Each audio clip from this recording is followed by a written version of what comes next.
চব্বিশ পরগনায় মধ্যম গ্রামের স্তব্ধ রাতটা যেন হঠাৎই বদলে গেল গুলির শব্দে।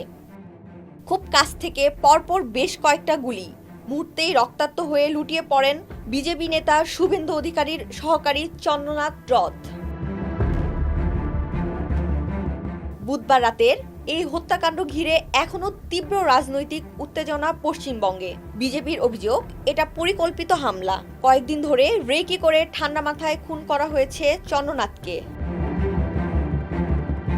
হাসপাতালে বাইরে দাঁড়িয়ে শুভেন্দু অধিকারীর দাবি, এই হত্যার পেছনে রাজনৈতিক যোগ থাকতে পারে, যদিও তদন্তের স্বার্থে এখনো বিস্তারিত বলতে চাননি তিনি। পুলিশের ডিজির সঙ্গে তার কথা হয়েছে বলে জানান শুভেন্দু। সিসিটিভি ফুটেজে গুরুত্বপূর্ণ সূত্র মিলেছে বলে দাবি পুলিশের। অন্যদিকে স্থানীয় সূত্র বলছে, বাইকে আসা দুষ্কৃতীরা প্রথমেই চন্দ্রনাথের গাড়ির গতিরোধ করে, তারপর জানালার কাছ ঘেঁষে খুব কাছ থেকে চালানো হয় গুলি। ঘটনাস্থলেই মৃত্যু হয়েছে বলে ধারণা করা হচ্ছে প্রাক্তন বিমান সেনা চন্দ্রনাথ রথের। গাড়িতে থাকা আরও এক যুবক গুরুতর আহত অবস্থায় হাসপাতালে ভর্তি করানো হয়।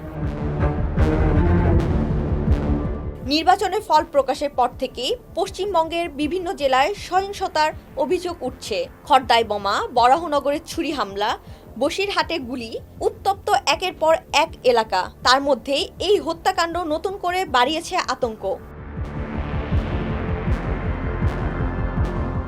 সবার আশঙ্কা, এটা কি কেবলই রাজনৈতিক প্রতিশোধ, নাকি পশ্চিমবঙ্গের রাজনীতিতে শুরু হলো আরও ভয়ঙ্কর সংঘর্ষের নতুন অধ্যায়।